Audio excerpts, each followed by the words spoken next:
नमस्कार, आप देख रहे हैं कार्यक्रम कृषि दर्शन और मैं हूं आपकी होस्ट छवि।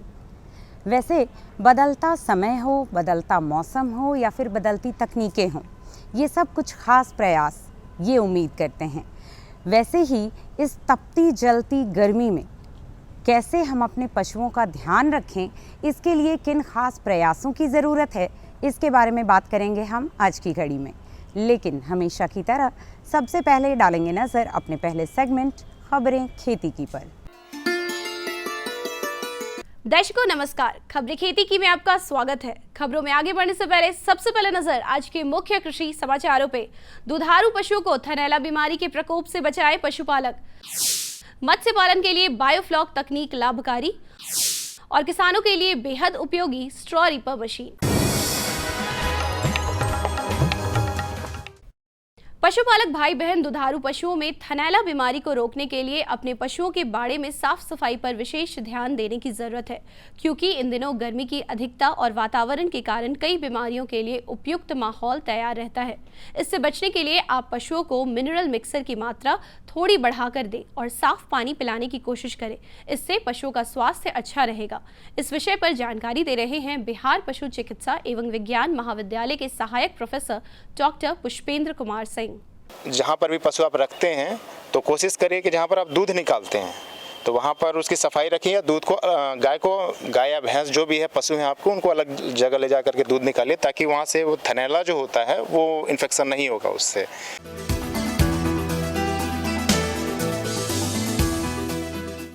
सफलता की इस महत्वपूर्ण कड़ी में आज हमसे जुड़ रहे हैं ग्राम फरीदपुर जिला वैशाली के प्रगतिशील किसान वीर चंद्र प्रसाद सिंह। इन्होंने अलानी परवल की खेती कर सफलता प्राप्त की है। इनका कहना है कि परवल की खेती में शुरुआत से लेकर अक्टूबर और नवंबर तक इसकी उत्पादन अच्छी रहती है, जिससे दोगुना से ज्यादा मुनाफा होता है। किसान बंधुओं, यदि आप कम भूमि के कारण मत्स्य पालन नहीं कर पा रहे हैं या फिर आप खेती के सह व्यवसाय के तौर पर इसे करना चाहते हैं, तो आप बायोफ्लॉक तकनीक अपना सकते हैं। इस विधि से कम स्थान में मत्स्य पालन कर आप अपनी आमदनी को बढ़ा सकते हैं। इस तकनीक के जरिए साल में आप कम से कम 3 क्रॉप ले सकते हैं, जिससे आमदनी अच्छी होगी।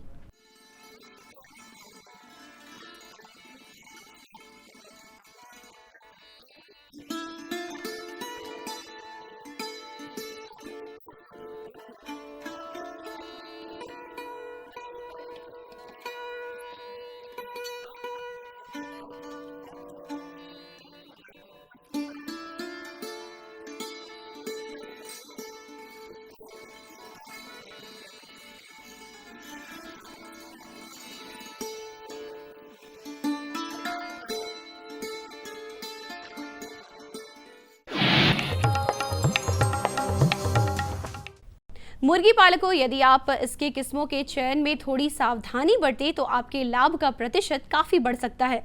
आप सब वन राजा प्रजाति के मुर्गी पालन कर एक अच्छी आमदनी कमा सकते हैं, क्योंकि इसका स्वाद देसी मुर्गी की तरह ही रहता है और बाजारों में भी इसकी कीमत अच्छी मिलती है। इसके लिए सरकार भी सहयोग कर रही है।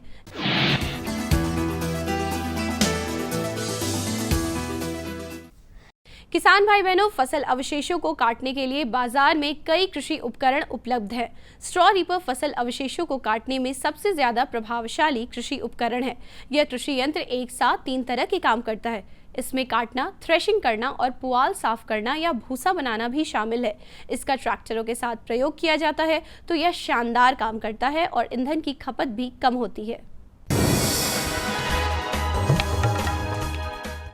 और अब जानते हैं क्या है आज का मंडी भाव।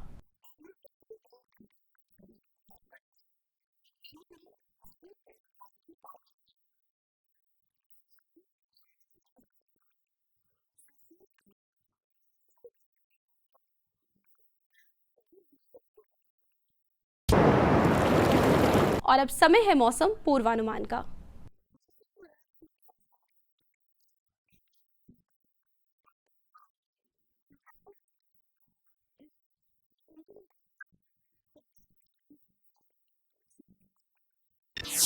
अरे भाई, सुना नहीं क्या? केसीसी ने किसानों का जिंदगी बदल दिया है। देश के छोटे किसान 1,60,000 रुपये तक का कर्ज बिना किसी गारंटी को ले पाएंगे। ब्याज खोरों से भी पीछा छुटा।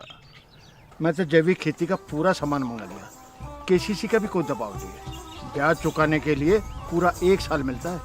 समय पर भुगतान करने पर केवल 4% के सालाना ब्याज पे लोन मिल गया मुझे। अपना आधार कार्ड, लेटेस्ट फोटो और जमीन के कागजात लेके अप्लाई करो बस। और नामांकन भरने के लिए जेब भी ढीली नहीं करनी पड़ी।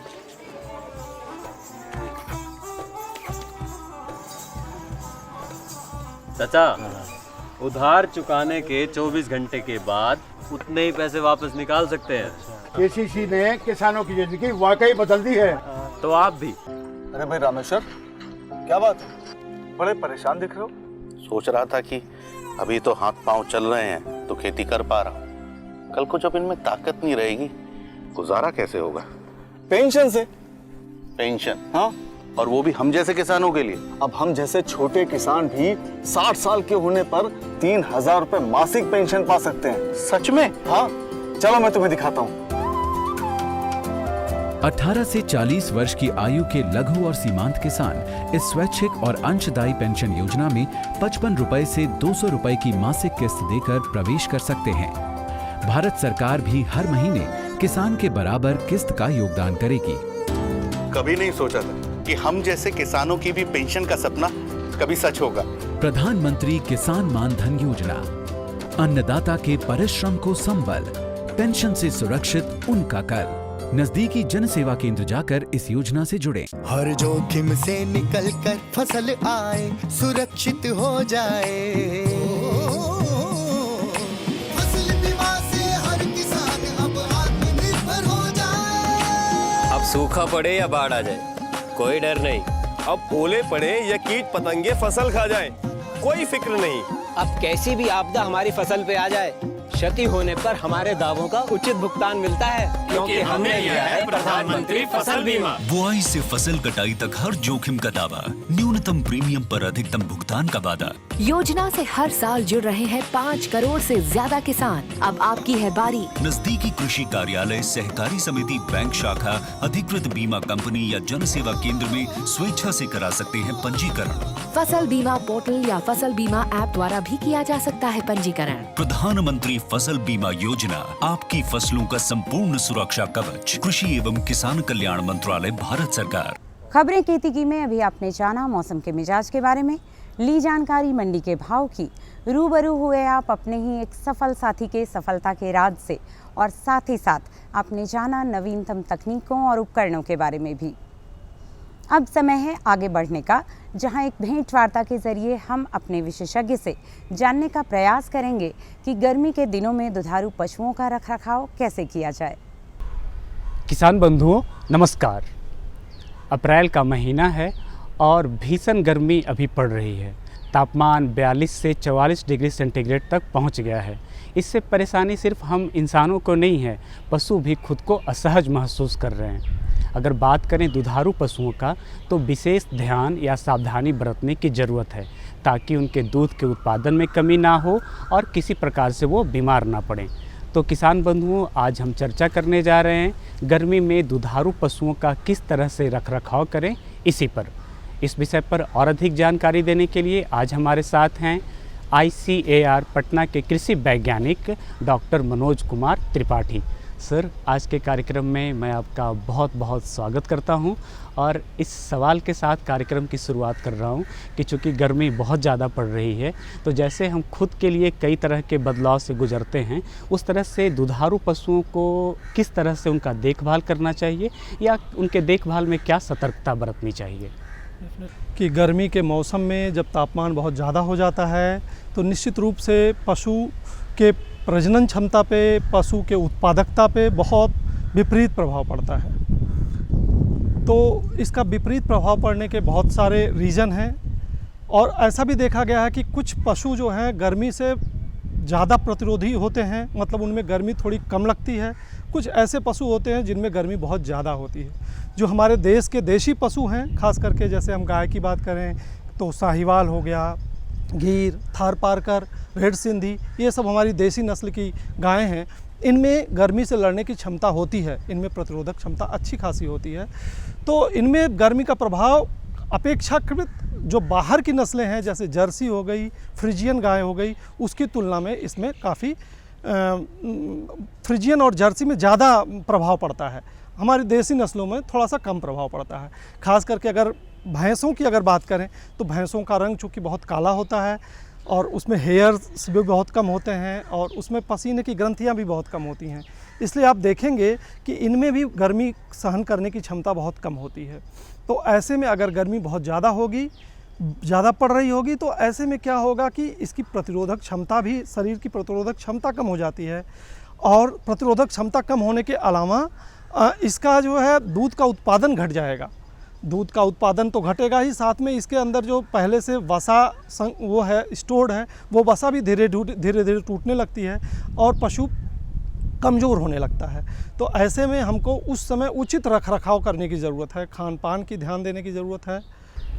डॉक्टर मनोज सर, जैसे आप बता रहे थे आहार के बारे में, चूँकि खान पान के प्रबंधन के बारे में, तो मैं उसी पे आपसे सवाल ये पूछना चाहता हूँ कि जैसे अभी ज़्यादा गर्मी पड़ रही है तो कब तक हम जो हमारे किसान हैं पशुओं को खाना चारा देकर समाप्त कर दें और क्या उनको सावधानी बरतनी चाहिए? बहुत अच्छा सवाल है ये, क्योंकि इसमें जो पशु हैं उनको एक संतुलित आहार की ज़रूरत पड़ती है। गर्मी की वजह से बहुत सारे मिनरल्स भी हमारे बॉडी से निकलने लगते हैं, तो हमको उसको क्या करना चाहिए कि एक मिनरल मिक्सचर जिसमें बहुत सारे मिनरल की डिफिशियंसी हो जाती है, उस मिनरल मिक्सचर को रोज़ाना 50 से 60 ग्राम तक उसको हमको रोज़ देना चाहिए पूरे गर्मी के दौरान। क्या ये तो हमेशा ही देना चाहिए, लेकिन गर्मी में स्पेशली इसको देने की ज़रूरत है, नहीं तो इसकी वजह से गर्मी का प्रभाव काफ़ी कंपैरेटिवली कम हो जाता है। रखरखाव की बात करें तो जैसे हमें पानी पीने की ज़रूरत है, किसान भाइयों ध्यान रखना कि जो दूध हम पाते हैं उसमें 80% से ज़्यादा पानी होता है, और अगर जानवर को पानी बार बार और ठंडा पानी नहीं पिलाएंगे तो दूध की निश्चित रूप से कमी हो जाएगी। इसलिए जानवर को बार बार, और जैसे हमें बार बार ज़रूरत पड़ती है वैसे ही पशु को भी बार बार पानी पिलाएं, पर्याप्त पानी पिलाएं, ठंडा पानी पिलाएं। पशु को नहलाना भी बहुत आवश्यक है, 2 से 3 बार रोज़ नहलाएं, ऐसा देखा गया है। खास करके भैंसों में तो ज़रूर उसको तालाब में छोड़ दीजिए अगर हो सके तो, नहीं तो 2-3 बार नहलाइए। देखा गया है कि तालाब में अगर छोड़ दिया, कोई पशुपालक तालाब में भैंस अगर छोड़ता है तो उसमें दूध उत्पादकता अपने आप काफ़ी बढ़ जाती है। इसके अलावा हमको विटामिन्स भी अगर एक्स्ट्रा सप्लीमेंट करें तो ज़्यादा बढ़िया है। संतुलित आहार में हमको हरा चारा, अगर हरा चारा वैसे तो गर्मी के सीज़न में काफ़ी कम हो जाता है, तो साइलेज बना के रखें, और साइलेज देने से उसमें काफ़ी अच्छा रहेगा पशुपालकों के लिए। हमारा घर या आवासीय ऐसा होता है जो हमें गर्मी से बचाता है, तो इस दौरान हमारे किसान अपने जानवरों के लिए आवास का प्रबंधन किस तरह से करें? और जो आप एक बात कर रहे थे पानी पिलाने वाली, तो अमूमन गाय और भैंस को एक दिन में कितना लीटर पानी पिला देना चाहिए? अमूमन गाय को जो नॉर्मल रिक्वायरमेंट है वो लगभग 80 से 90 लीटर पानी की होती है, लेकिन गर्मी के तापमान बढ़ने की वजह से हम इसमें और वृद्धि कर सकते हैं। दुग्ध उत्पादन के हिसाब से अगर हर 1 किलो दूध उत्पादन से 2.5 से 3 लीटर और एक्स्ट्रा पानी हमको पिलाने की ज़रूरत है। तो पानी का तो ये है। रख रखाव की बात है जहाँ तक, जानवर को कभी भी बाहर ऐसे धूप में डायरेक्टली नहीं छोड़ें आप, हमेशा छायादार जगह पे रखें, और जो आवास हो उसका वो बिल्कुल पूरी तरह से वेंटिलेटेड हो, हवा आर पार होनी चाहिए।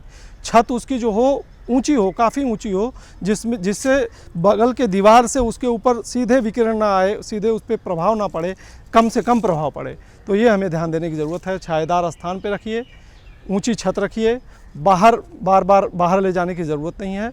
और सुबह आप अगर जहाँ अधिक से अधिक आप कोशिश करें कि सुबह के समय में वो ज़्यादा पशु जो है भोजन भी ज़्यादा करते हैं, शाम को भी करते हैं, तो सुबह और शाम जब तापमान थोड़ा हल्का हो तब आप उस पर खाना खिलाने पे ज़्यादा फोकस करें।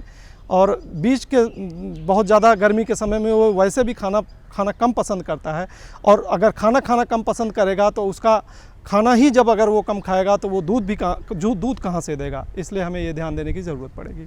सर, अगर गर्मी के कारण लू लग जाए या किसी प्रकार की बीमारी, तो हमारे किसान बंधु हैं उनको क्या पहले से तैयारी करके रखनी चाहिए?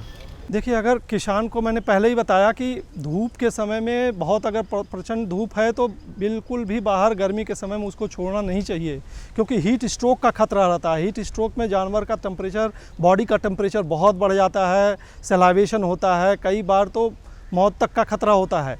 इसलिए ऐसे में जानवर को यही सलाह दी जाती है कि बाहर ना छोड़ें उसको, और लाने के बाद अगर लग भी गया है तो उसको नहलाने की ज़रूरत है। हाई टेम्परेचर होता है, खूब अच्छे से ज़्यादा नहलाएं और उसको डॉक्टर के पास ही ले जाएं, वही उचित रहेगा।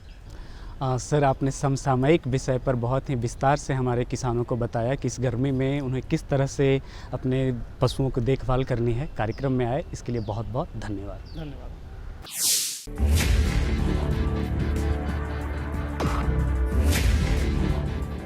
भोजन, जल और शुद्ध वातावरण हमारे जीवन का मुख्य आधार है और कृषि इसका मूल स्तंभ। पिछले 60 वर्षों में विज्ञान आधारित कृषि का व्यापक प्रसार हुआ है।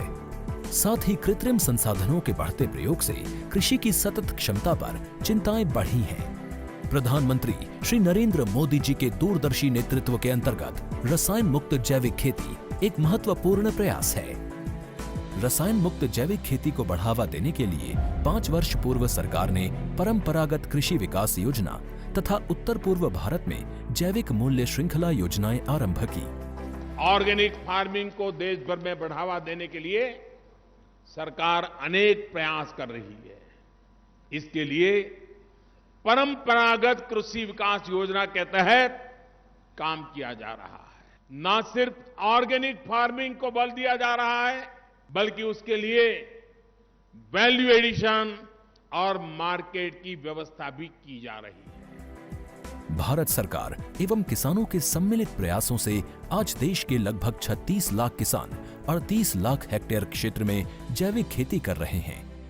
इसके अतिरिक्त हमारे देश के अनेक ऐसे क्षेत्र हैं जहां आज भी पारंपरिक जैविक खेती हो रही है।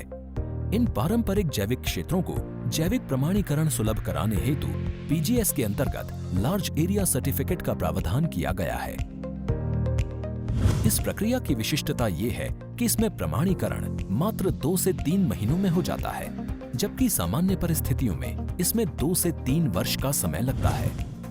अंडमान निकोबार केंद्र शासित प्रदेश के कार निकोबार एवं नैन काउरी द्वीप समूह देश के सर्वप्रथम ऐसे प्रमाणीकृत जैविक क्षेत्र हैं।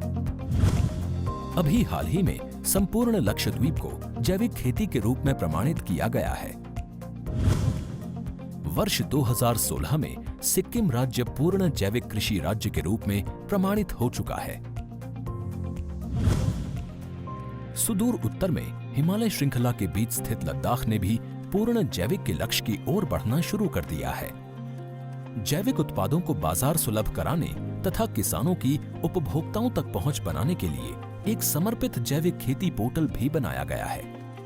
जैविक खेती पोर्टल के जानकारी मंच और विपणन मंच के माध्यम से किसानों को उच्च गुणवत्ता उत्पादन तथा बाजार उपलब्ध कराया जा रहा है।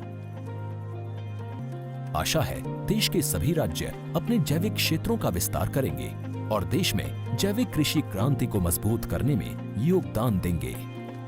जैविक उत्पादों की देश और विदेशों में बढ़ती मांग तथा जैविक उत्पादों का बढ़ता बाजार, किसानों की उपभोक्ताओं तक पहुंच तथा जैविक एफपीओ द्वारा जैविक कृषि व्यापार में भागीदारी हमारे किसानों को अपनी आय बढ़ाने का अवसर दे रहा है।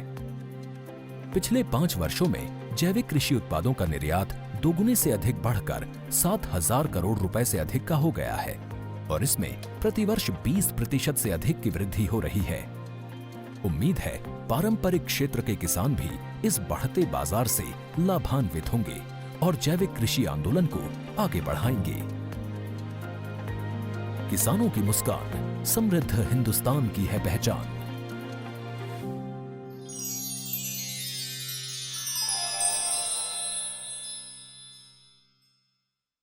पशुओं में सिर्फ मौसम की ही समस्या नहीं होती।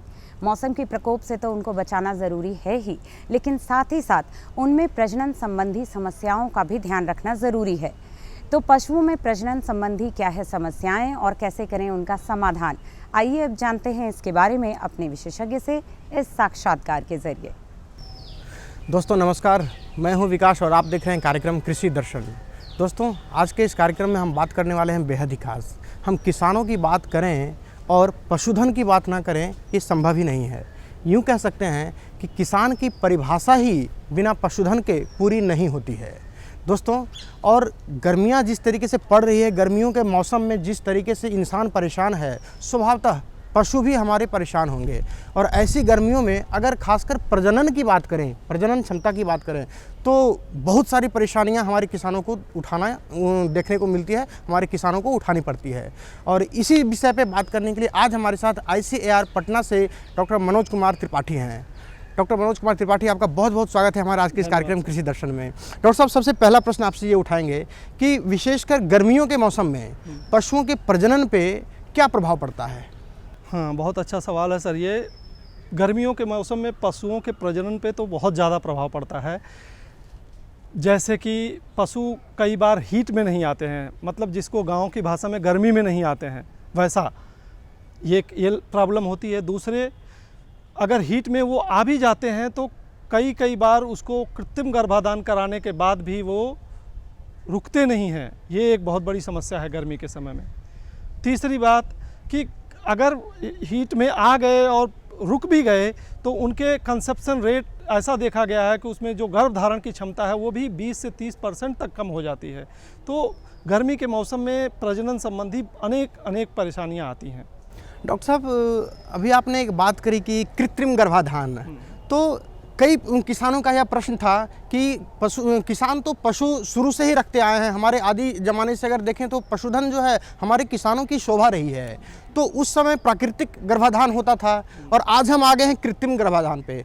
तो क्या यह जो प्रजनन संबंधी समस्याएं हो रही है, इसके लिए कहीं ना कहीं ये जो ट्रेंड में जो बदलाव किया गया है, यह भी रिस्पॉन्सिबल है, जिम्मेदार है? नहीं, मुझे ऐसा लगता नहीं है, ना ही मेरे ख्याल से ऐसा है। क्योंकि जो कृत्रिम गर्भाधान है वो एक ऐसी टेक्नोलॉजी है जिसकी वजह से जो हमारे देश में, या यूं कहें तो ये पूरे संसार में ही बहुत सारे अधिकांश देशों में ये टेक्नोलॉजी अपनाई गई है। इसका मेन उद्देश्य ये है कि हम जो अच्छी नस्ल की और अच्छी उत्पादकता की पशु हैं, जो उसके बुल हैं, उनसे हम सीमेन लेते हैं। उनके मदर का जो बहुत अच्छा अगर उत्पादकता होती है, उन बुल से हम सीमेन लेते हैं और उसको हम जाके जो गांव या क्षेत्र में हम उसको सीमेन को चाहते हैं, मतलब कृत्रिम गर्भाधान करते हैं। तो इसकी वजह से क्या होता है कि जो हमारे क्षेत्र की जितनी भी कम उत्पादकता वाली, जो कम दूध देने वाली गायें हैं, धीरे धीरे करके आने वाली पीढ़ियों में उनका धीरे धीरे विकास होगा, वो ज़्यादा उत्पादकता वाली गायें बनेंगी या भैंसें बनेंगी। तो हमको AI जो है एक बहुत अच्छी टेक्नोलॉजी है, हमें ज़रूर इसको अपनाना चाहिए। बिल्कुल। अच्छा, एक प्रश्न और आपसे लेना चाहेंगे। जैसे जो हमारा प्रजनन जो हमारे गायों में है, या फिर बकरियां भी बहुत सारे किसान पालते हैं, या फिर गांव में देखते हैं घोड़े का भी बहुत सारा प्रचलन होता है। तो जो प्रजनन क्षमता हमारी गायों की होती है, तो ये गर्मियों में ही क्यों कम हो जाती है? सर्दियों में इनफैक्ट अगर देखा जाए तो इनका रेशियो जो है बहुत ही अच्छा होता है, किसानों को मेहनत भी कम करनी पड़ती है, ये सारी चीज़ें होती है। जी, डेफिनेटली। देखिए, गर्मियों में क्या होता है कि उसका जो सीमेन होता है उसका क्वालिटी भी पुअर क्वालिटी का, अगर नेचुरल AI अगर आप करा रहे हैं तो उस पुअर क्वालिटी का सीमेन होता है। दूसरा, जो कंसेप्शन रेट है, गर्भधारण की क्षमता है, वो भी काफ़ी घट जाती है। गर्मी के समय में जो हमारे अंदर, पशु के अंदर बहुत सारे मिनरल की भी बहुत ज़्यादा कंजम्पशन हो जाता है। तो हमको अगर पर्याप्त खनिज मिश्रण नहीं देते हैं तो हमारी शरीर पूरी तरह से उसके कोप अप नहीं कर पाती है। और साथ में जो सबसे बड़ी बात आप बता रहे हैं, हार्मोन की थोड़ी सी कमी या अनियमितता हो जाती है, जिसकी वजह से भी कंसेप्शन रेट पे काफ़ी फ़र्क पड़ता है। डॉक्टर मनोज, चलते चलते एक प्रश्न और मैं आपसे लेना चाहूँगा। अगर हमारे किसान नस्ल में सुधार कर चुके हैं और वो सुधरा हुआ नस्ल का बुल अगर रखते हैं, तो क्या वह प्राकृतिक प्रजनन की ओर बढ़ सकते हैं? डेफिनेटली। अगर ये जो आपको पता है कि जो भी आप नस्ल का बुल ले रहे हैं वो एक अच्छी क्वालिटी का है, उसकी मदर डैम जो है उसका मिल्क अच्छा है, तो आप बिल्कुल ले सकते हैं। इससे सिर्फ यही AI से फ़ायदा है कि मिल्क प्रोडक्शन आप पता है कि उसके मदर का, अगर नेचुरल में भी आपको पता है कि बढ़िया दूध आएगा तो कोई प्रॉब्लम नहीं, बहुत अच्छी चीज़ है। डॉक्टर मनोज, आपका बहुत बहुत धन्यवाद आज के इस कार्यक्रम में आने के लिए और हमारे किसानों को बहुत अच्छी जानकारी देने के लिए, और बहुत सारी भ्रांतियाँ जो हमारे किसानों के बीच में थी उसे कम करने के लिए। इसके लिए आपका बहुत बहुत धन्यवाद है। बहुत बहुत धन्यवाद आपको भी। कुछ ऐसी ही और भी नई जानकारियाँ, कुछ नए विषय और विशेषज्ञों को लेकर होंगे फिर आपसे रूबरू कार्यक्रम की अगली कड़ी में। तब तक रखिए अपना और अपनों का ख्याल और दीजिए इजाज़त। नमस्कार।